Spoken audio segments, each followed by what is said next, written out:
thank you, Hans, for those very generous and mostly true remarks.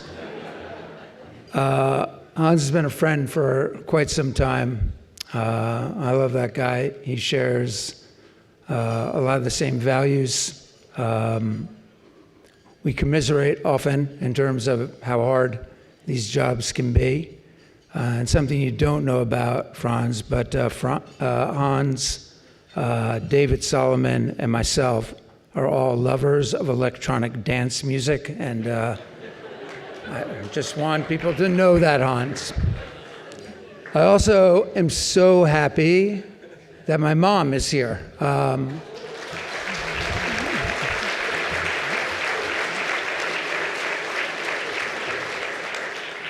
My mom didn't want me to say this, but she's coming on 90 years old, and she's been a role model for me in so many ways. She has been a civil rights activist, a social justice warrior from the very beginning, and so much of who I am is because of her. And I know she's often proud of me, except for the way that I dress, of course. But Mom, I love you, and thank you for being here.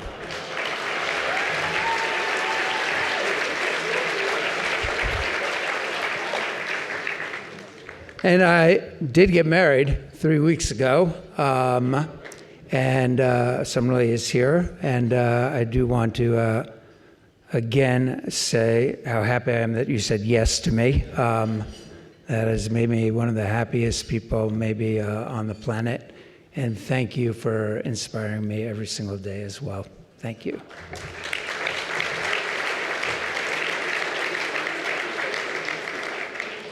And of course, I can't forget my PayPal team. Unlike Albert, I won't make you stand up. You can just keep sitting down. But I want to thank them for what they do, how they labor day in and day out. We're a company that's always involved in the cultural wars around us. We are a leading consumer brand. There's no way that you can be a company that has a set of values and acts on them without being in the spotlight at times. And I want to thank them for all they do day in and day out. And to all my fellow honorees, I'll talk about each of you in a little bit, but I'm greatly honored to be in your presence as well. So I also want to thank the CED, because the CED is all about economic opportunity and promoting that in the world around us and in the US. And I think that financial health is the bedrock or the foundation of our democracy. You know, one of my favorite quotes about democracy is that democracy needs to be more than 2 hungry wolves and 1 very, pathetic lamb voting on what to have for dinner. Okay, think about that. And what that really means is that democracy is about rising above your own self-interest.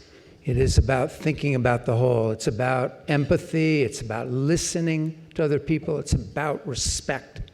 It's so easy to agree with other people who agree with you. But that's not where democracy lives. Democracy lives where we disagree, where we have a different set of values. And we try to come to the center to think about solutions moving forward. And I think when the center starts to shrink, that is really problematic for capitalism. It's problematic for our democracy.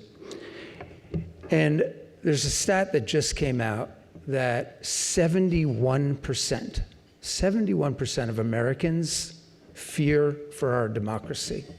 That's an unbelievable number if you think about it.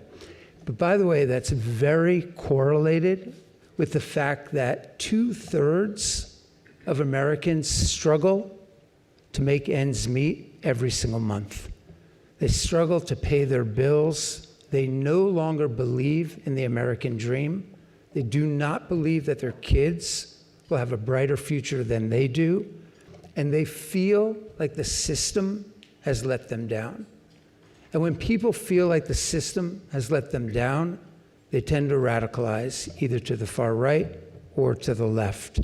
And when that happens, we have a real problem inside our country because, again, our strength as a country, our strength as an economy comes from the middle and not from the ends.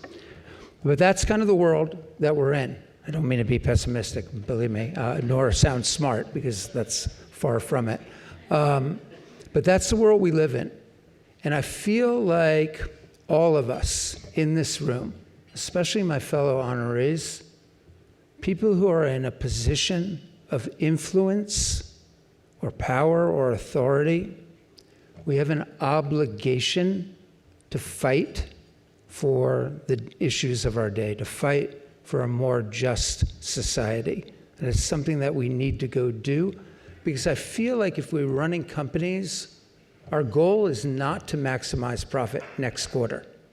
It is to think about our employees. It's to think about the communities we live in. It's to think about the environment. Because the way to make our companies stronger is to create an inclusive and healthy economic center. And that is where we maximize profitability over the medium and the long term by taking care of each other. And that is why I always think that companies with a purpose are those companies that will be most successful going forward. It's not easy to make these decisions, to take stands. I've been the target of multiple death threats as a result of it. And that's just, it comes with the territory. But it is something that I fervently believe, and I'm so proud to be in all of your company, because these are people who take the bit in their mouth and run with it. And we can and we must make a difference. And all of you inspire me, and I hope that we can all work together to create a better society. Thank you for this recognition.